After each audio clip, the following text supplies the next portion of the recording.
we're here to make a new type of news.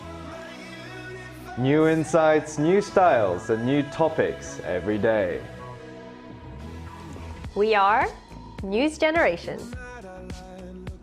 Making news just for you. It's May 8th here in Seoul. I'm Shin-Yoon, and this is News Generation, where we make the news at Arirang's very own open studio. Every morning, we'll discuss the top issues and latest current affairs affecting people in their 20s and 30s. Joining me in the studio is Kim Seong. Good morning, Yen. Good morning, and Nell Song. Good morning, everyone. Now, both are here to speak on behalf of those in their 20s and 30s. As usual, let's start with our news feed, which covers different hashtags and news items that have been trending on social media over the past 24 hours. We start with yet another mass shooting in the United States. This time, a gunman shot and killed 8 people and wounded at least 7 others at a shopping mall north of Dallas, Texas on Saturday. Police have not yet found what the motive behind the gunman was. Mass shootings have become quite common this year. So far in the States, we've seen at least 198 of them. Moving on to the second one, civil service jobs in South Korea were once highly coveted for their job security and pension. But the tables have turned since the latest pension reform. Those who joined the civil service from 2015 or later won't get as large of a pension payment as their seniors. Data found that pension payments could differ by up to $760 per month.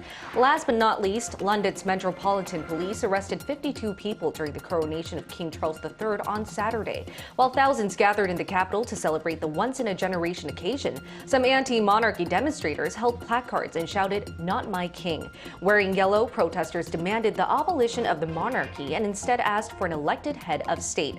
Now we're going to take a closer look at the third news item. London deployed more than 11,000 police officers for King Charles III's coronation. But the Metropolitan Police received a lot of criticism for how they dealt with protesters. Even though it was a peaceful demonstration, police detained dozens at the site without providing an exact explanation at the time. So here's what one protester has to say about this.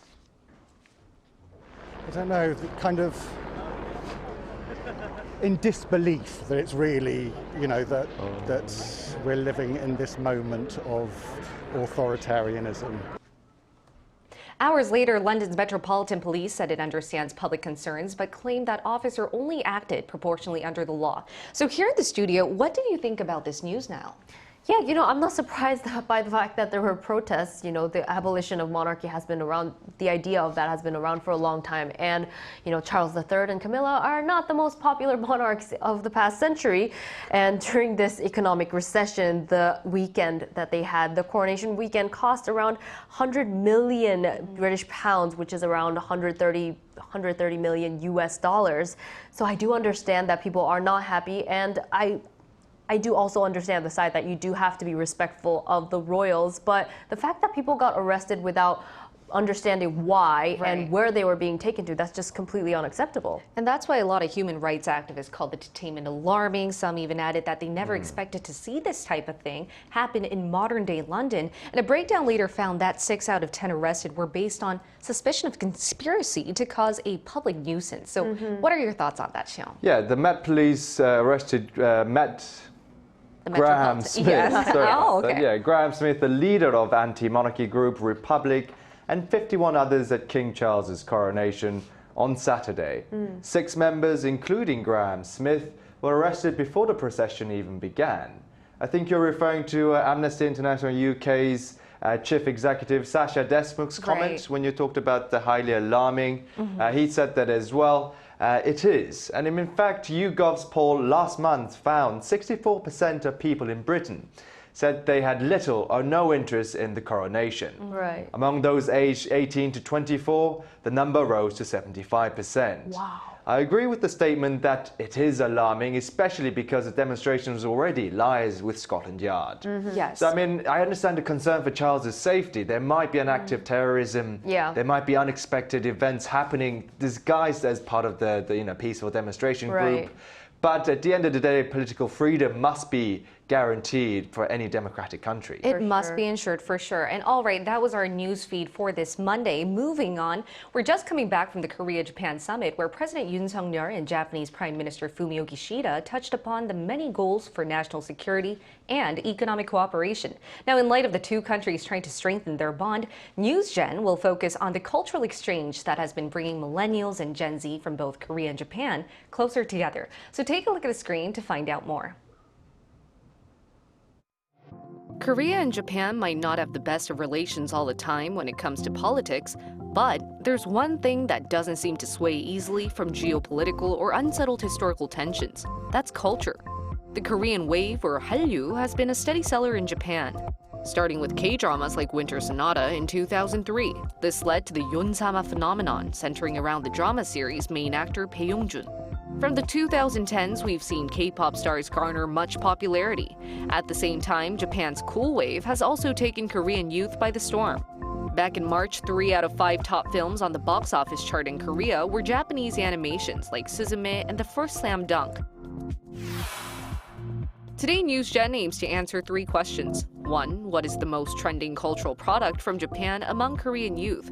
What about Korean products trending in Japan? 2. Why are Korean and Japanese youth so into each other's culture? 3. How do millennials, Gen Z want to see the two countries' relations evolve?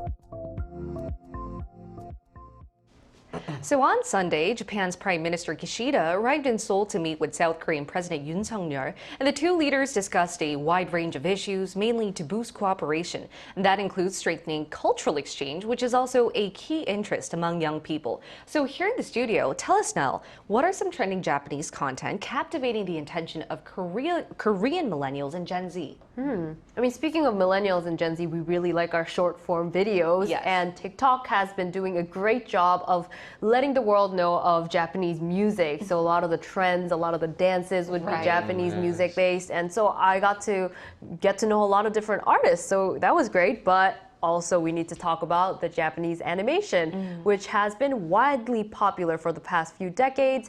As you know, you mentioned earlier in the video that it's Suzume's Locking Up is the English title, but in Japanese it's Suzume no Tojimari. And I went to go see it in theaters. It's definitely worth a watch. It's fun. There's different themes in it.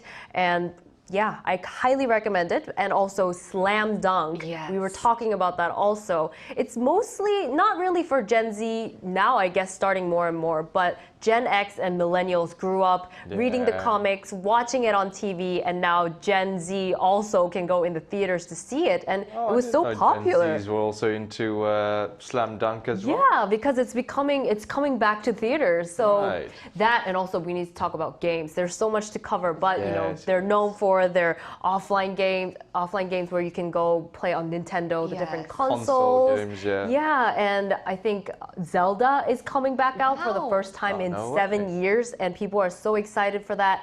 We loved playing Animal Crossing, everybody, during the pandemic, and you know, Mario. Yes. Classic. Also was made into a movie. Also Did worth you the say watch. you're going to come dress as Mario and Luigi? It's me, Mario. You know, I thought it might be a little bit much, but yes. Just like that, we have different characters that are so popular up until now. So there's Pokemon and Sailor Moon, and you can see that on Netflix. Right. And other little characters that come back in collaboration with Korean merch, like you know the Sanrio characters, Hello Kitty, and you know Kuromi, My Melody, and we love them. They're so cute. Adorable. They are so cute. And the list goes on and on, you know. Take our money. You know, a lot of millennials and Gen Z in Korea are so fixated on these really cute anime characters from Japan. Yes. But what about the other way around, Xiong? What's the most popular Korean content among Japanese youth? Yeah, I mean, the Hallyu culture itself can actually be thought about having started from Japan. I mean, as you mentioned in the VCR, Winter Sonata became a legendary hit in 2003 with Yonsama as well, Bae Yong-jun in Korean. And since then, many Korean TV shows and films have been also big hits. I've looked at Netflix top 10 list by country last night, and mesmerizingly, 7 out of 10 top 10 lists were Korean Korean drama series. That's a lot. Right, so The Queenmaker is at the first place for the past 3 weeks, whilst The Glory had 13 weeks in top 10, and Crash Landing on You a whopping 72 weeks in the top 10 table. I mean, previously we had Itaewon Class, which almost break that record at around 64 weeks. Being in the top 10 list. Right. Recent films like Kilboksun have had 5 weeks in the list of films as well. That's great. Not only this, Korean food has been popular in Japan with the celebrities becoming popular, then they'll naturally try to watch the talk shows and things like that. Well, they'll naturally sort of discuss Korean foods, trendy stuff like eating it on like cheese, dakgalbi and things like that. Japaguri and all the different recipes. Yeah. So, I mean, that also has very much caught the attention of the Japanese youth and the population in general. For sure. And as the famous quote says, where words fail, music speaks. Right. So K-pop has taken the Japanese youth by the storm, no doubt. But from when and to what magnitude? Right. So, I mean, the famous quote you said was by a Danish author, a fairy tale author called Hans Christian Andersen. Yeah. The great Danish fairy tale author who provided inspiration for Miyazaki's Ponyo. Ponyo, Yeah. Ponyo. There we go, yeah. characters, You're right? kind of dressed like her maybe. today. And You're that in kind red. of reminds us of Ponyo. Yes, you know? it's my very Adorable. frog-like face. Give us the Ponyo face. There we are. That's so cute. But anyway, if you continue. Yeah. So, I mean, from the 2000s, K-pop groups such as Dongbangsingi, TVXQs in English, Girls' Generation, Big Bang, Big Kara, Bang, yes. they've all been breaking the scene in Japan. And between February and March this year, 2023, we Japanese tourists were the most in number, around almost 300,000 tourists coming into Korea to visit. Wow. Right, so I mean, Korea-Japan relations have always been quite sensitive and turbulent, though. So back in 2012, for example, Korean President Lee Myung-bak visited Korea's Dokdo Island, which is disputed in Japanese politics as well. And they shut down all sort of K-pop cultures, even Korean dramas and TV shows stopped airing in Japanese commercial TV. So, I mean, even with that, back in mid-20s, even with the continued diplomatic conflicts, K-pop groups such as BTS, Twice, SHINee, Blackpink, the big names have captured Japanese youth's hearts and made a bit of a comeback. Right, so cultural exchange doesn't seem to wither, even though we are seeing a lot of political conflicts in the air. What's interesting, though, is that a lot of music industry experts compare J-pop to K-pop, saying that there's a lot of similarities there, especially because J-pop actually had its big break before K-pop, right now? Right, and I think if you go on airplanes, there's different entertainment, and when I was growing up, I saw more J-pop than K-pop, like different selections, wider selections of it. But yeah, they have great band music. I still love Japanese band music, instrumental, like movie music and rock, city pop. Speaking of city pop, Stay With Me by Miki Matsubara was released. Yeah. Also due to TikTok came back and everybody's living in nostalgia, but now on a bigger scale, on a global scale, we get to enjoy Japanese music, also, new age music, and there's all these different genres within J-pop, what people consider to be Japanese music. And Sheena Ringo. I love Sheena Ringo. I did a cover of her song with my musician husband. His name is Channy D. Also very heavily influenced by Japanese music, like Japanese producer Nujabes. If you know, you know. And it's so beautiful to see that, we're all influencing each other in different ways and making something new out of what I realize is if we had like more than an hour, we could go on and on about all these different cultural content. But due to time, yes, we're going to go on to our next one. We're going to hear from a Japanese Gen Z who has a lot of interest in Korean culture, and we'll be right back after this.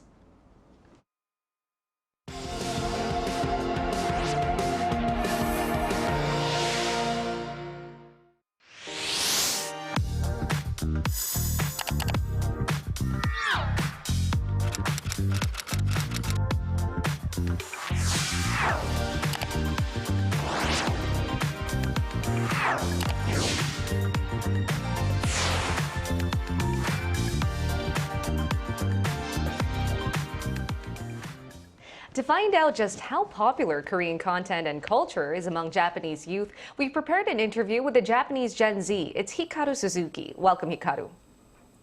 Hi. Hello, Hikaru. Nice to meet you. All right, Hikaru. So based on our prior discussion, could you relate to how popular K-content and Hallyu is in Japan? And what's your favorite thing about Korean culture? So, what's my favorite thing about Korean culture is K-pop, as you may know, and I like Twice or IVE and the Seraphim, a lot of like K-pop people and groups, and yeah, they make me like so influenced, and yeah, I like them. Would you say your favorite group right now is Twice then? Yeah, Twice. Oh yeah, Japanese members in Twice as well. Yeah, Right. it's Yeah. fantastic. Yeah, So I mean, it's really yeah. they're so popular among us as well. Yeah.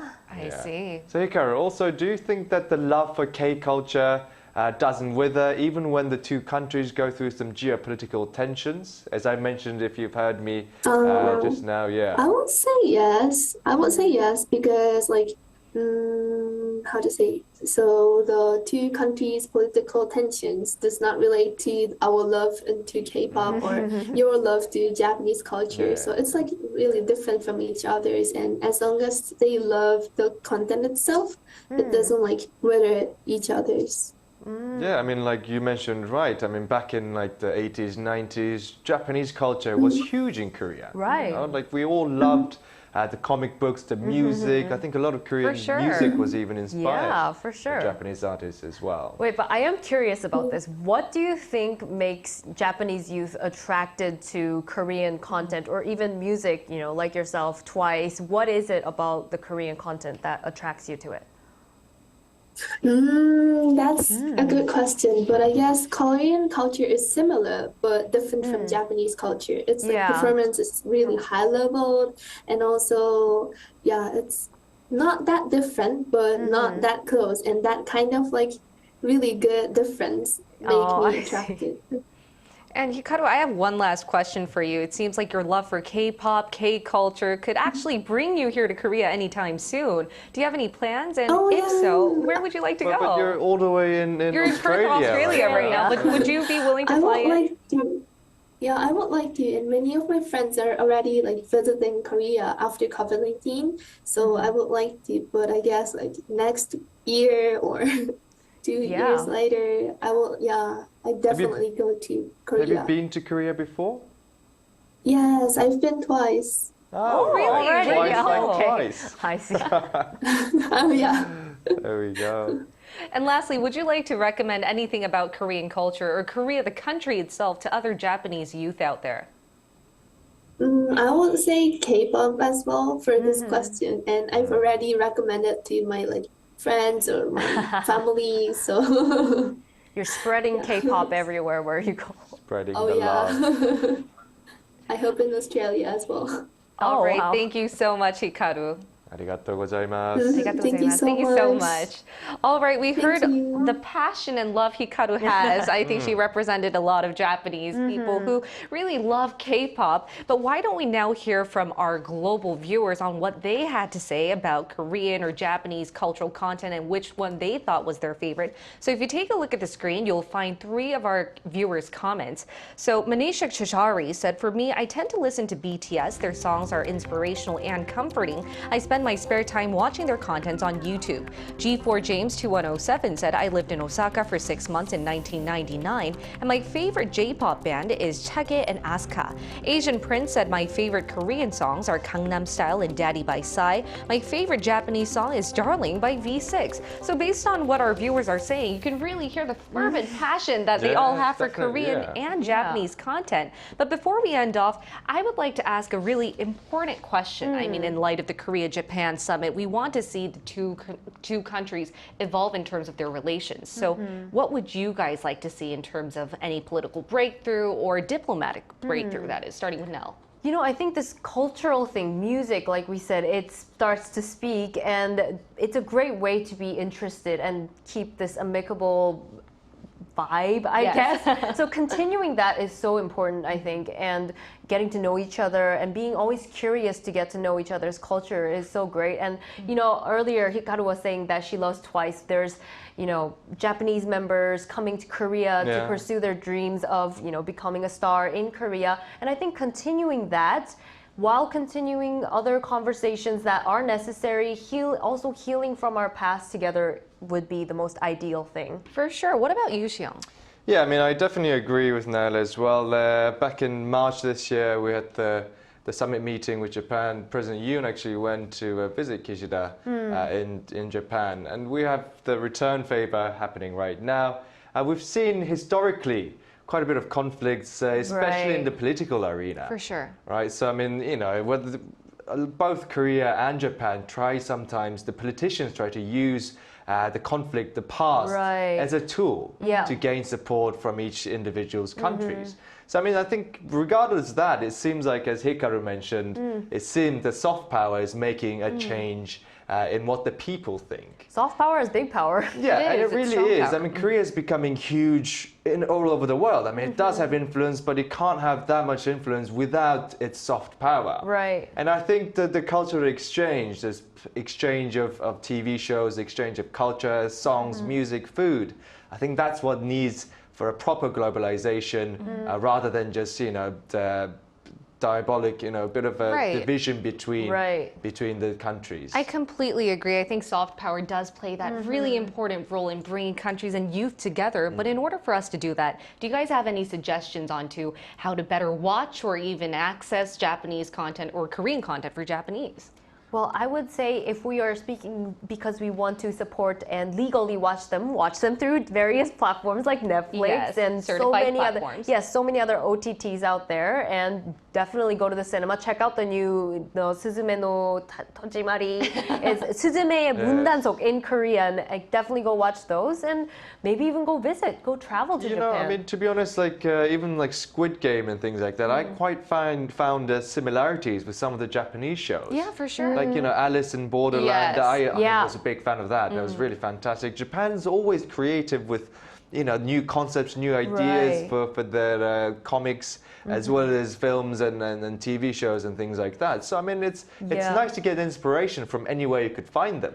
It's great because Hikaru was earlier saying that Korean culture and Japanese culture is similar but different. So you feel the sense of comfort while you're watching, but then they bring something We're new. geographically very close so as well, so you know, Exactly. that makes a And difference. as the two leaders of Korea and Japan have discussed in the summit, we might be seeing more flights happen, a lot more cultural exchange. Visas love are that. losing, you know, Yes, for sure. as well. All right, and we'll be here every day from 9:30 to 10 a.m. Korea time, bringing you more topics young people are talking about. Special thanks to Kim Xiang. Pleasure, yeah. Thank you, and Nal Song. No problem. And thank you everyone for watching. We'll see you tomorrow. We are News Generation.